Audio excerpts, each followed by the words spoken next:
صبا اور میں ہم عمر تھی۔ اس کی امی سے میری والدہ کی ایک عرصے سے دوستی تھی۔ دونوں کا میکہ ایک ہی محلے میں تھا اور خالہ شازیہ یعنی صبا کی والدہ امی کی ہم جماعت بھی تھی۔ حسن اتفاق امی کی شادی جس خاندان میں ہوئی، خالہ شازیہ بھی بیاہ کر بعد میں اس خاندان میں آ گئی۔ یہ رشتہ امی نے اپنی ساس سے کہہ کر کروایا تھا۔ ان کی خواہش تھی کہ ان کی سہیلی قریب آئے۔ سلیم انکل میرے والد کے دور کے رشتے دار تھے۔ دونوں کے والد آپس میں غالباً خالہ زاد بھائی تھے۔ بہرحال سلیم انکل کا گھر ہمارے گھر سے چند قدم دور تھا، لہٰذا امی کی کوشش کامیاب رہی اور شادی کے بعد بھی دونوں سہیلیوں کا ایک دوسرے کے گھر آنا جانا سہل ہو گیا۔ دوستی اور مضبوط ہو گئی۔ سلیم انکل اور شازیہ خالہ کو اللہ تعالیٰ نے پہلے بیٹے سے اور پھر بیٹی سے نوازا، جس کا نام انہوں نے صبا رکھا۔ انہی دنوں میرے والدین کے بھی دوسرے بچے کی پیدائش ہوئی، یعنی میں نے جنم لیا۔ یوں صبا مجھ سے صرف ایک ماہ بڑی تھی۔ جیسے ہماری ماؤں کی آپس میں مثالی دوستی تھی، ویسی ہی میری بھی صبا سے دوستی ہو گئی۔ بچپن ساتھ گزارا، وقت گزرتے دیر نہیں لگتی۔ ہم دونوں اسکول جانے لگی اور عمر کی منزلیں طے ہوتی گئی۔ جن دنوں ہم 7ویں میں تھی، خالہ شازیہ کی طبیعت خراب رہنے لگی۔ جب حسب معمول علاج معالجے سے فرق نہ پڑا تو تفصیلی میڈیکل چیک اپ کے لیے ان کو لاہور لے گئے۔ کافی ٹیسٹ وغیرہ کروانے کے بعد پتہ چلا کہ ان کو کینسر ہے۔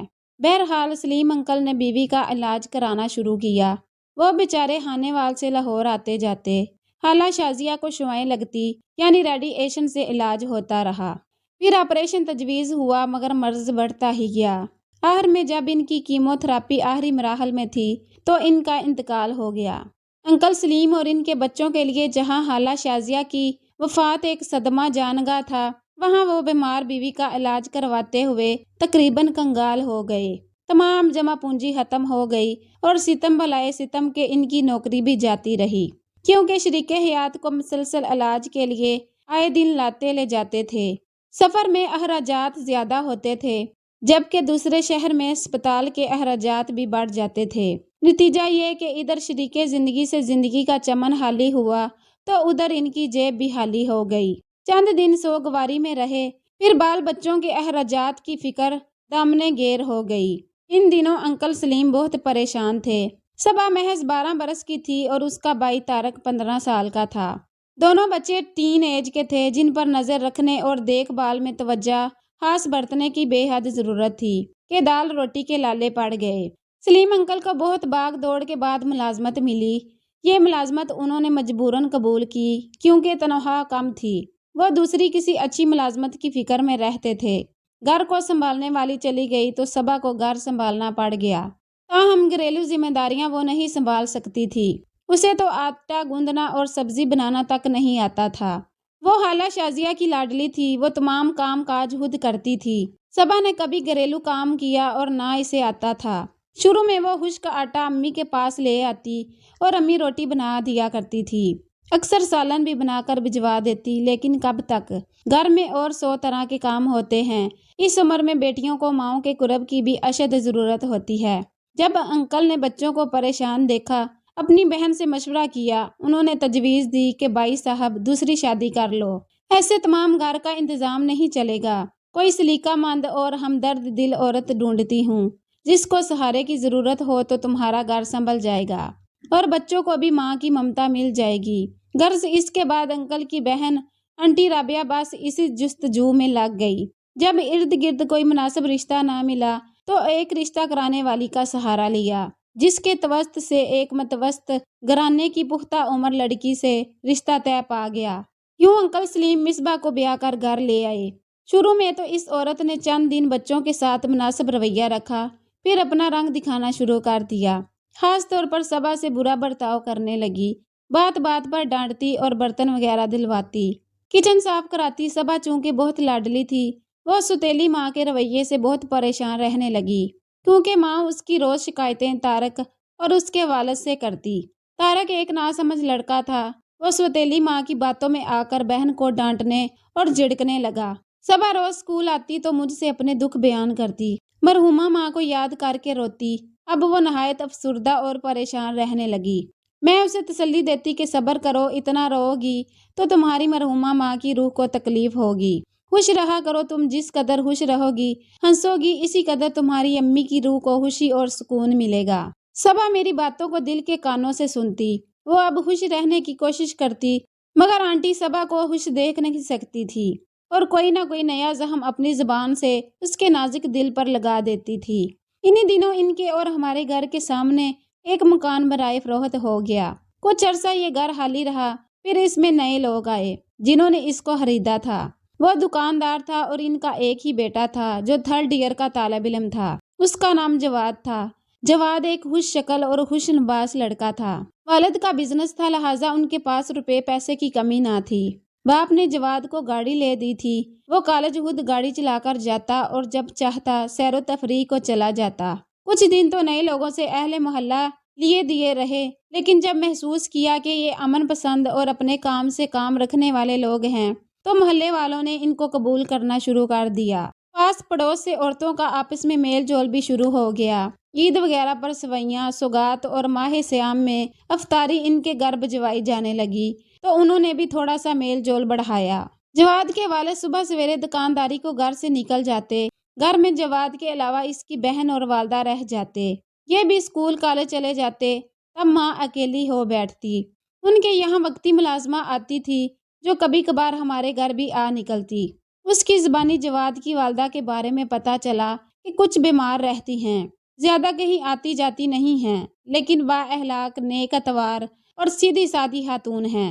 امی بھی ایک بار مل کر آ گئیں اور بتایا کہ نیک نمازی عورت ہے، زیادہ تر اپنے بچوں کے کاموں میں ہی مشغول رہتی ہے، محلے والوں کی ٹو لینے کی اسے فرصت نہیں تھی۔ جواد کی بہن جویریہ ایک روز ہمارے گھر آئی اور بولی کہ اسے نزدیکی اسکول میں داخلہ لینا ہے، پہلے والا اسکول کافی دور پڑتا ہے۔ اس وقت صبا بھی ہمارے گھر آئی ہوئی تھی اور میرے پاس بیٹھی تھی، کیونکہ ہم دونوں روز مل کر اسکول کا کام کیا کرتی تھی۔ ہم نے اسے اپنے اسکول کا بتایا، یہ بھی کہ اسکول کے پرنسپل ابو کے دوست ہیں، اپنے والد سے کہو کہ آ کر میرے ابو سے مل لیں، تمہارا بھی ٹرانسفر پرانے اسکول سے نئے اسکول میں کرا دیں گے۔ یہ ہماری جویریہ سے پہلی ملاقات تھی۔ اس کے بعد وہ ہمارے اسکول میں آ گئی، ہم 9ویں جماعت میں تھی۔ اب ایک ہی گلی سے ہم 3 لڑکیاں ایک ساتھ اسکول جانے لگیں۔ جلد ہی جویریہ سے ہماری اچھی دوستی ہو گئی، تاہم مجھ سے زیادہ صبا اس میں دلچسپی لینے لگی۔ ایک دن وہ آیا کہ میری یہ گہری اور پرانی دوست جویریہ سے زیادہ قریب ہو گئی، کیونکہ وہ اب بھی اپنے باپ کی لاڈلی تھی اور انکل کو اس بات کا بھی احساس تھا کہ صبا کی ماں فوت ہو گئی ہے، لہٰذا اس کی دل جوئی کے خیال سے وہ اسے میرے یا جویریہ کے گھر آنے جانے سے منع نہیں کرتے تھے۔ باپ کی شے تھی کہ وہ ستیلی ماں کے روکنے پر بھی نہ رکتی، جب اس کا دل چاہتا ہمارے گھر آ جاتی۔ میں نے محسوس کیا جب سے وہ جویریہ کے گھر جانے لگی تھی اس کی افسردگی میں کمی آ گئی تھی، وہ اب پہلے سے زیادہ نارمل اور خوش رہنے لگی، مجھ سے زیادہ وقت جویریہ کے ساتھ گزارتی۔ ان دنوں چونکہ پڑھائی کی طرف دھیان دینے کی ضرورت تھی اور میٹرک اچھے نمبروں سے پاس کرنے کی آرزو بھی تھی، تو میں نے بھی اس بات کو زیادہ محسوس نہ کیا کہ صبا کا کیوں جویریہ کی طرف جھکاؤ ہو گیا ہے۔ وہ چونکہ خوش رہنے لگی تھی، لہٰذا مجھے بھی بھلا لگتا کہ وہ جویریہ سے ملے تاکہ پھول کی مانند کلی کھلی نظر آئے۔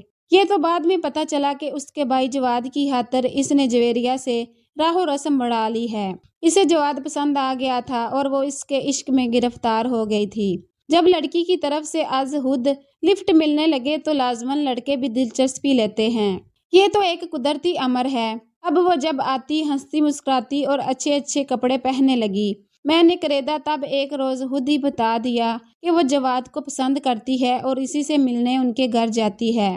سپہر کو ان کی ماں دوا کھا کر سو جاتی تھی، جویریہ پڑھنے بیٹھ جاتی اور یہ جواد کے کمرے میں جا کر اس سے گپ شپ میں مصروف ہو جاتی۔ صبا ایسی ویسی لڑکی تو نہ تھی، اس کی میری دوستی بچپن سے تھی، لیکن اب وہ جانے کیوں ایسی ہو گئی اور اتنی بدل گئی کہ میں حیران ہوتی، نہیں جانتی تھی کہ یہ تو وہ جادو ہے جو سر چڑھ کر بولتا ہے۔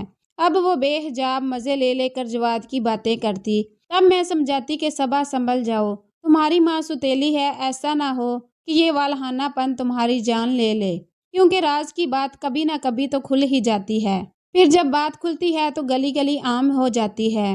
دونوں وارفتگی سے ایک دوسرے کو چاہنے لگے تو صبا کی ماں، جو اب خود بھی اپنی کوکھ کے 2 بچوں کی ماں بن چکی تھی، اس نے صبا پر روک ٹوک شروع کر دی۔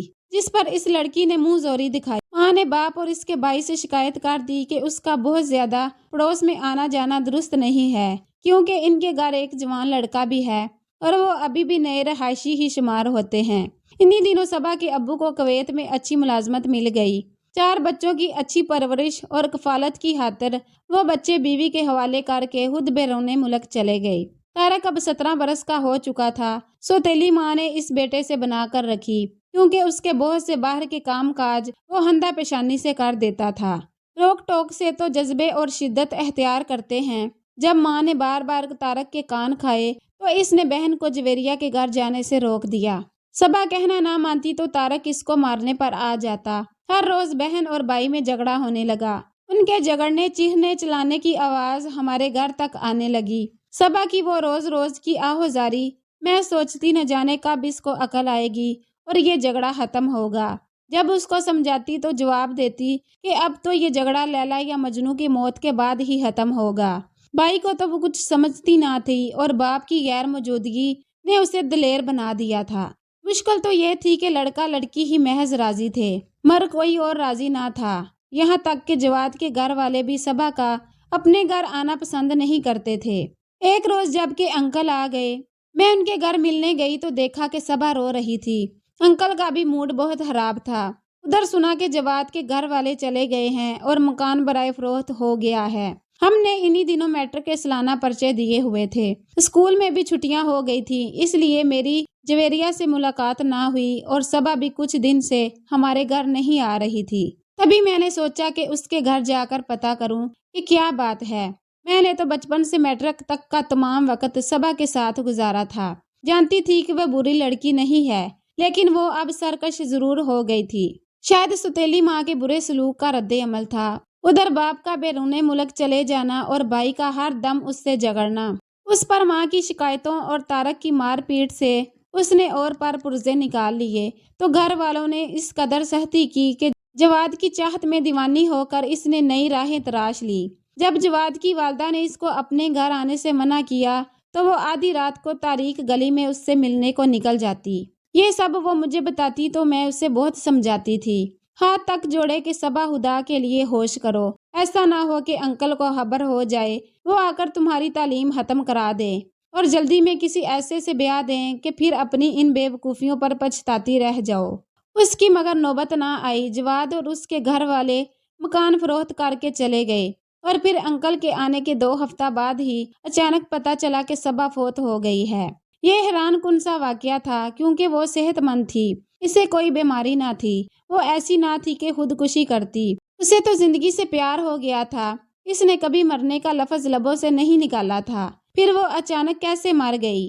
یہ ایک بہت بڑا سوال تھا اور ہم سب کا صدمے سے برا حال تھا۔ صبا کی ماں کے لبوں پر جو داستان تھی وہ بھی کھوکھلی لگتی تھی۔ اس کا کہنا تھا بس 2 دن کے بخار میں چٹ پٹ ہو گئی۔ خدا جانے کیسا بخار آیا کہ اس کو سانس لینے کا موقع بھی نہ دیا۔ محلے والے بھی سناٹے میں آ گئے۔ وہ منہ سے کچھ نہ کہتے تھے مگر دبی زبان سے آپس میں شکوک کا اظہار کر رہے تھے۔ ایک نرس نے جو اس کی سوتیلی ماں کی جاننے والی تھی اسے آخری غسل دیا۔ میٹرک کے بعد میرے لیے اچھا رشتہ آ گیا۔ صبا کے بعد میرے آگے پڑھنے اور کالج جانے کے ارمان بھی ختم ہو کر رہ گئے۔ بچپن کا ساتھ یاد آتا تو آنسو نہ تھمتے تھے۔ دل پڑھائی سے اچاٹ ہو گیا۔ ابو بھی بیمار رہنے لگے تھے۔ امی نے سمجھا بجھا کر مجھے شادی کے لیے راضی کر لیا۔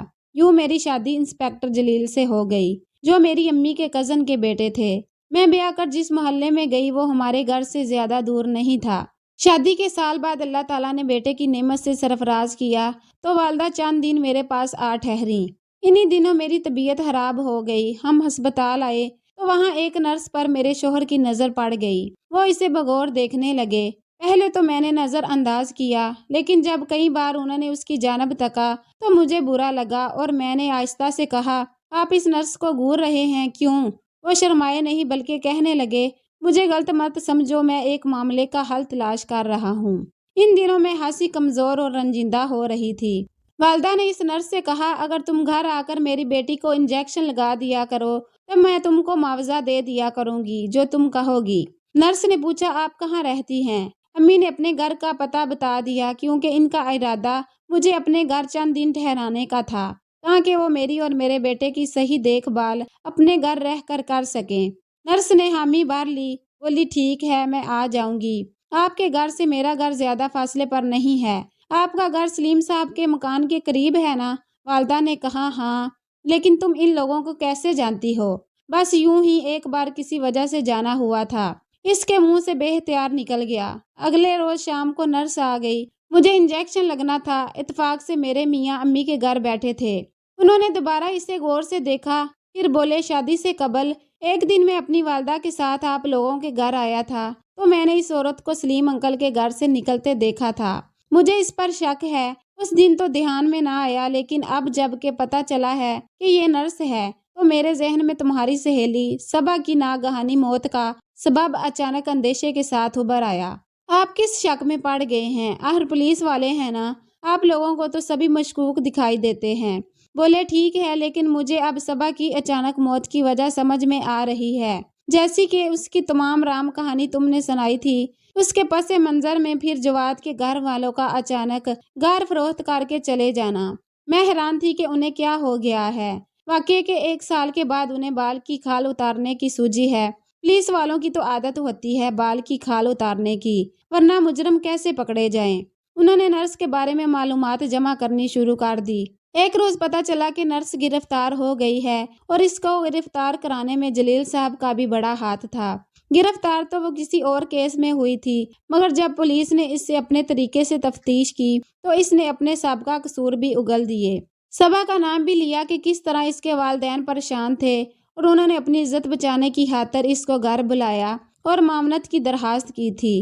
اس نے کہا اکثر کیسوں میں تو سب کچھ ٹھیک ہو جاتا ہے، مگر صبا کی بدقسمتی کہ وہ زندگی کی بازی ہار گئی۔ اس کے والدین نے اپنی عزت بچانے کی کوشش میں اس اناڑی عورت کا سہارا لیا تھا۔ میرے شوہر نے انکل سلیم کو تو گرفتاری سے بچا لیا، مگر نرس کو نہیں بچایا، کیونکہ وہ کئی ایسے کیسوں میں ماضی میں معاون ثابت ہوئی تھی۔